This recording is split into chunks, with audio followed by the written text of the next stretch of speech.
नमस्कार दोस्तों, स्वागत है आपका हमारे चैनल मॉरल लाइफ में।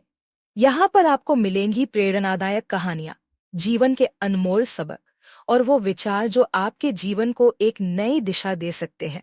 तथागत जब श्रावस्ती के जेतवन महाविहार में रहते थे, उस समय वहां चक्षुपाल नामक एक अंधे अरहत रहते थे। जब वे इधर उधर विचरण करते थे तो उनके पैरों के नीचे बहुत से कीड़े मकोड़े दबकर मर जाते थे। भिक्षुओं ने तथागत बुद्ध से कहा, चक्षुपाल अरहत्व प्राप्ति की वजह से भाग्यवान होते हुए भी क्यों अंधे हो गए तथा अरहत से जीव हिंसा भी नहीं होनी चाहिए थी।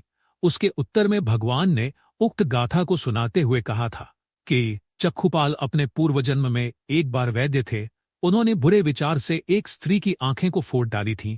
उसी का यह परिणाम है।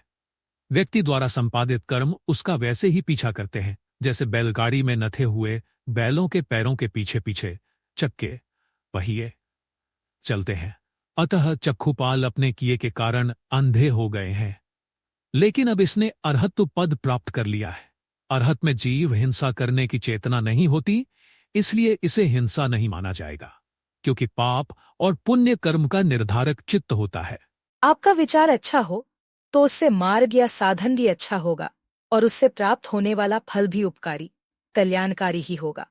यदि विचार बुरा हो तो उसका मार्ग, साधन और परिणाम फल भी बुरा ही मिलेगा। अतः निरंतर अपने अंदर अच्छे विचारों को पैदा करने का प्रयास करना चाहिए। इस प्रसंग में यह घटना विचारणीय है। दो छोटे छोटे लड़के खेलते हुए किसी सम्राट के महल के बाहर पहुंच गए। उनमें से एक बच्चे के मन में आया कि यह कितना विशाल महल है, निश्चित ही जो इसमें रहता होगा वह कितना महान होगा, कितने लोगों का कल्याण करने वाला होगा।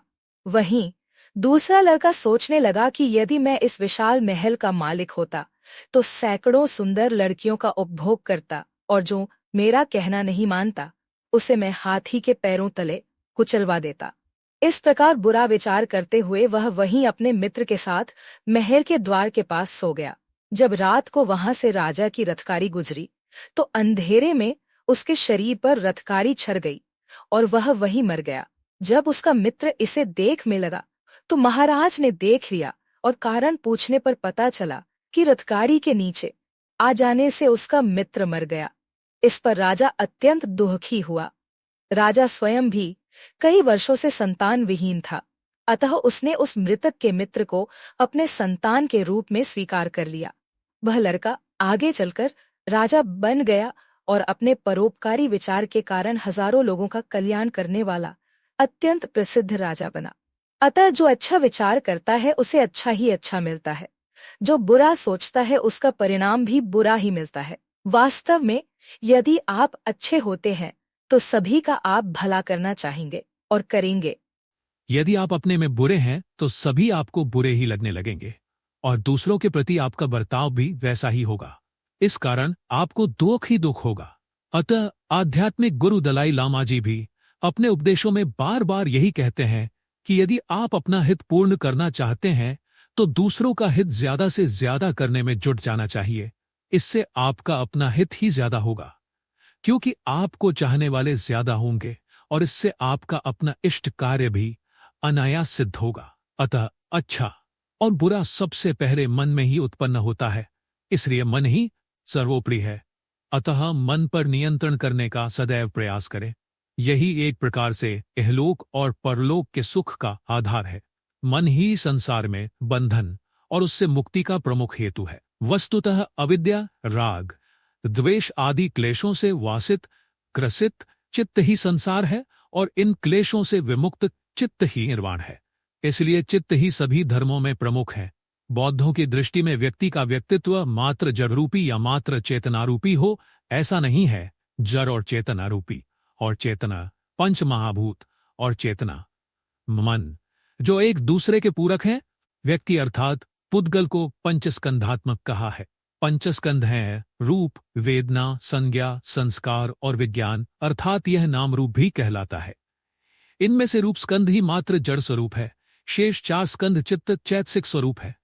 अतः जहां एक भाग जड़ अंश है वहीं 4 भाग चेतनामय अंश है। इसलिए जितनी बाह्य जगत की विशालता है वहीं उससे कई गुना बड़ा हमारी आंतरिक जगत है।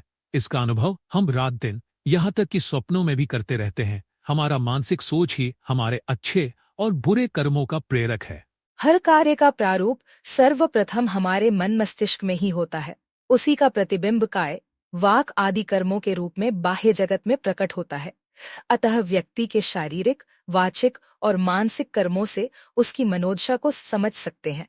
व्यक्ति, गांव, समाज एवं राष्ट्र आभ्यंतर विचार, संस्कार और संबंध का ही परिणाम है। जैसा आपका विचार होगा, संस्कार होगा, वैसा ही बाहर व्यवहार प्रकट होगा और वैसा ही अन्य से भी संबंध स्थापित करेगा तथा व्यक्ति, गांव, समाज एवं राष्ट्र का स्वरूप भी वैसा ही होगा। हमारे समाज में जो सांप्रदायिकता, आर्थिक प्रतिस्पर्धा, जातिगत एवं भाषागत ऊंच नीच का भेदभाव आदि जो समस्याएं हमारे सामने हैं, जिनसे हम लड़ रहे हैं, वह हमारे मन के अंदर होने वाले विस्तृत द्वंद्व एवं युद्ध का बाहरी रूप अर्थात परिणाम ही है। अतः जब तक हम अपने मन को नियंत्रित नहीं करते, तब तक हम न स्वयं शांत हो सकते हैं और न आदर्श समाज का निर्माण कर सकते हैं। व्यक्ति के समूह का नाम ही समाज है। अतः बुद्ध मन को ही अच्छे और बुरे कर्मों का प्रवर्तक एवं निर्माता मानते हैं, क्योंकि मन के अच्छा होने पर ही व्यक्ति अच्छा होगा और इस तरह समूचा विश्व शांति एवं सुखमय होगा। अगर आप चाहते हैं कि आपके जीवन में सकारात्मकता आए तो हमारे चैनल को सब्सक्राइब करें और बेल आइकन दबाएं। धन्यवाद।